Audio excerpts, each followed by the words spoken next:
PTSD is a mental health condition that can develop after exposure to a traumatic event. It is marked by symptoms that fall into 4 clusters.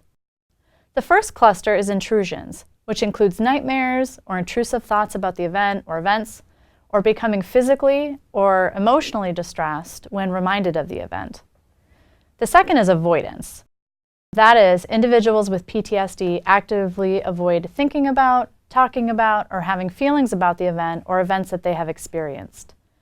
The third is changes in cognitions and mood, such that individuals with PTSD develop a negative mindset or tendency toward negative mood. And the final cluster is hypervigilance, marked by a big startle response, trouble concentrating or sleeping, irritability, and feeling keyed up all the time. To receive a diagnosis of PTSD, you have to have symptoms across all 4 clusters that have persisted for a month or more.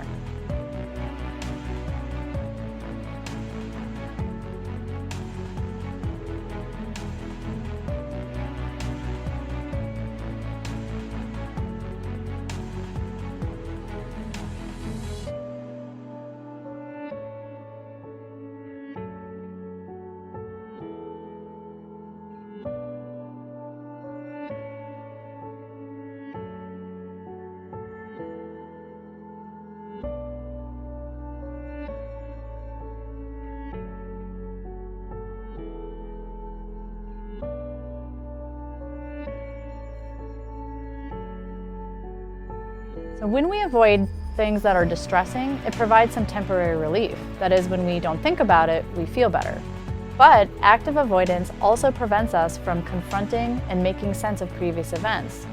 Our brains like cohesive and clear stories that are integrated into our personal narrative. When our brain doesn't have a cohesive story, it keeps churning over events trying to make sense of them.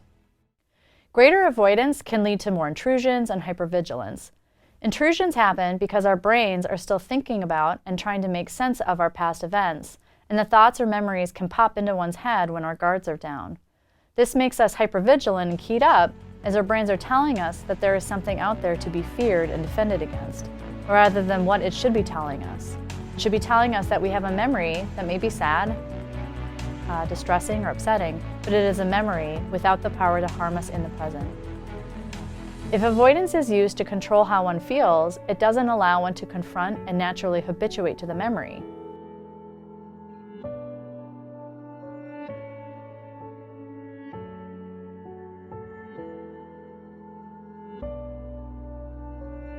People don't call 911 because they're having a good day. Though not all 911 calls are marked by highly distressed callers, people typically call 911 because they are in distress or in peril, or a witness to another person who is distressed, injured, or has been killed. Callers may be in a state of hysteria or may have difficulty communicating what is happening, possibly due to injury. This makes it not only stressful, but challenging to get the information needed to dispatch field responders. The telecommunicator may not be able to help the caller and may be left feeling helpless or bear witness to the caller's final breaths. 911 telecommunicators handle a high volume of calls and have extensive cumulative exposure, which research has shown increases risk for PTSD and other conditions. In addition, exposure is entirely unpredictable. Unlike field responders who typically have some information regarding a scene to which they've been dispatched, telecommunicators have no information on what may be happening to a caller on the line when they pick up the phone. In addition, telecommunicators may not know the outcome of the call. Did the caller live or die? This adds a psychological burden to the telecommunicator that may also enhance risk for adverse outcomes. When you complicate this with shift work schedules, mandatory overtime, and recurrent integration of new technologies, there's a high risk for stress-based mental and physical health outcomes. NG911 will be associated with many positive changes for the 911 industry. It can improve telecommunicators' access to valuable information such as location of the caller, information about the scene, or ongoing risks in the caller's environment. This can reduce risk for PTSD because NG911 should ultimately lead to better service and hence better outcomes for callers. Fewer callers should die or experience greater injury because they cannot be found or because they cannot provide valuable information to telecommunicators. NG911 may enhance a sense of efficacy for telecommunicators as they may be able to provide more information to field responders to enhance delivery of services or keep field responders safe if there are risks in the caller's environment. Telecommunicators may no longer have to rely on their imagination of the scene, an outcome, which may be worse in the telecommunicator's mind than it is in reality. Telecommunicators are now asked to bear visual witness to in-the-moment suffering, injury, or death.